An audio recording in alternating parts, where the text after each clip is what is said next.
The morning of June 4th, 2025, felt like any other in Los Angeles, but it quickly became the day the city's simmering tensions boiled over into a national headline.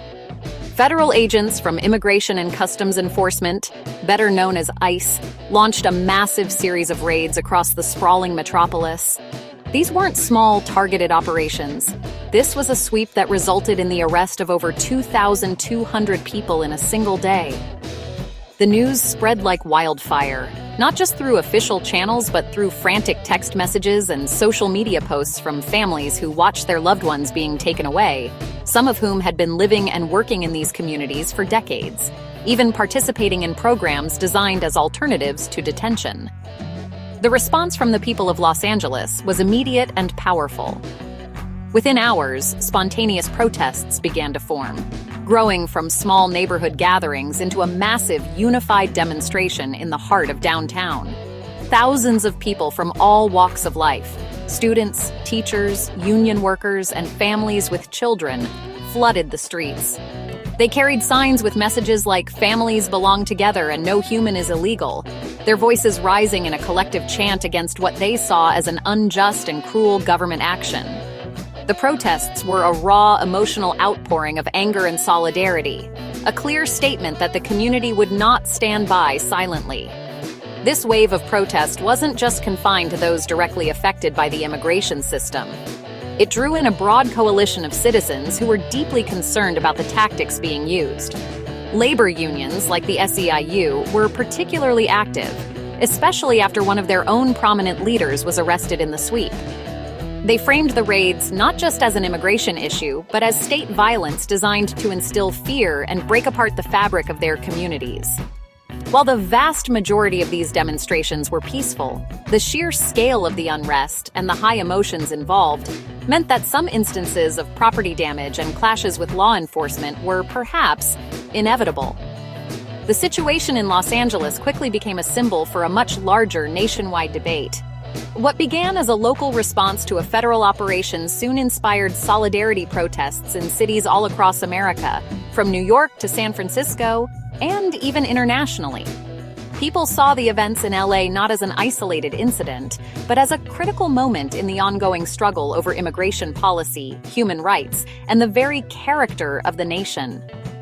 The city, known for its dreams and diversity, had suddenly become the epicenter of a fight that would challenge America's laws, its leadership, and its conscience. To understand the protests, you first have to understand ICE. Immigration and Customs Enforcement is the federal agency responsible for enforcing immigration laws within the United States. This includes identifying, arresting, and deporting individuals who are in the country without legal authorization. Supporters of the agency argue that it plays a vital role in maintaining national security and upholding the rule of law. They believe that for a country to have meaningful borders, its immigration laws must be enforced, and ICE is the tool for that job.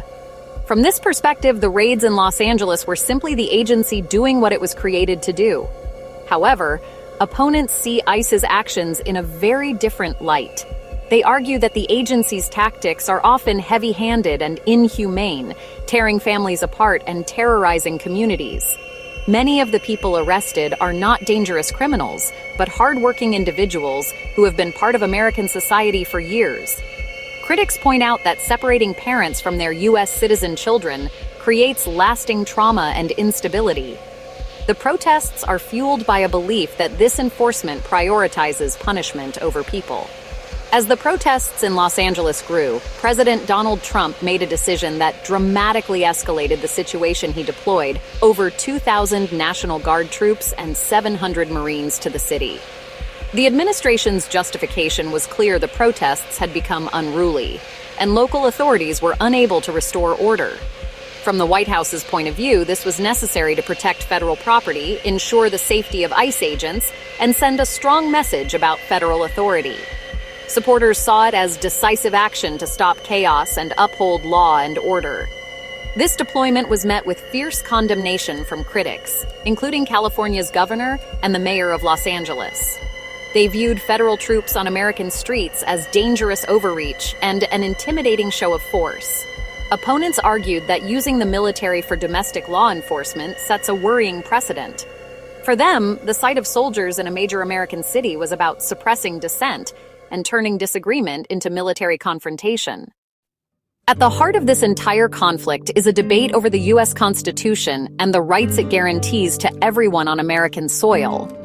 One of the most important of these is the right to due process, found in the 5th and 14th Amendments. This principle essentially means that the government must follow fair procedures and respect a person's legal rights before it can deprive them of life, liberty, or property. Protesters and legal experts argue that the recent ICE raids and rapid deportation proceedings are a direct assault on this right. They are concerned that many of those arrested are not given adequate access to legal counsel or a fair hearing to make their case. The First Amendment, which protects the right to freedom of speech and peaceful assembly, is another cornerstone of this debate. The very act of protesting is a constitutionally protected right, allowing citizens to voice their dissent and hold their government accountable. When the federal government sends in military forces like the National Guard and Marines to manage civilian demonstrations, critics argue it creates a chilling effect. The fear is that this could discourage people from speaking out, effectively silencing opposition. The use of crowd control measures like tear gas and rubber bullets against protesters further intensifies worries that these fundamental rights are being eroded. The situation also highlights a classic American power struggle, the one between the federal government and state governments. California has positioned itself as a sanctuary state, with laws designed to limit cooperation between local law enforcement and federal immigration authorities. State officials like Governor Gavin Newsom argue that President Trump's decision to send in troops without the state's consent is an unconstitutional violation of state sovereignty.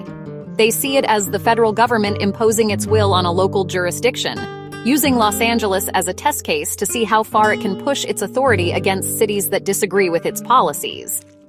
On the other side of this constitutional argument are those who emphasize the supremacy of federal law, especially when it comes to immigration, which is explicitly a federal responsibility.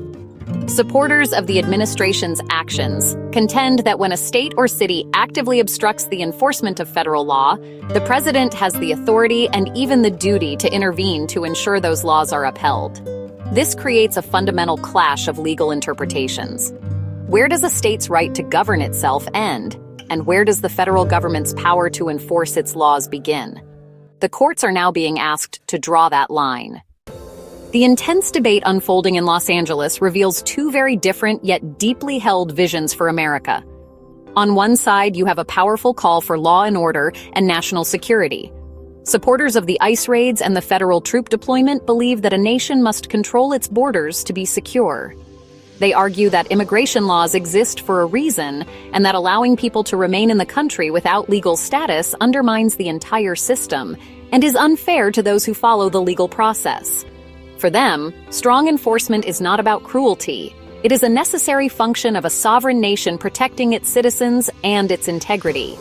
This viewpoint is often reinforced by a concern that unchecked immigration can strain public resources and that some undocumented immigrants may pose a threat to public safety. For many Americans who hold this view, the protests in Los Angeles, especially any instances of vandalism or disorder, are seen as a justification for a stronger government response. They trust law enforcement to do its job and believe that the president's decisive action is a sign of strong leadership. They see a clear line between legal and illegal, and they believe that line must be defended robustly for the good of the country. On the other side of the scale is a passionate defense of civil liberties and human rights. Those who oppose the raids are not necessarily against immigration laws, but they are deeply troubled by the human cost of the current enforcement strategy. They see a policy that rips parents away from their children, spreads fear throughout entire communities, and targets people who are contributing to society in countless ways.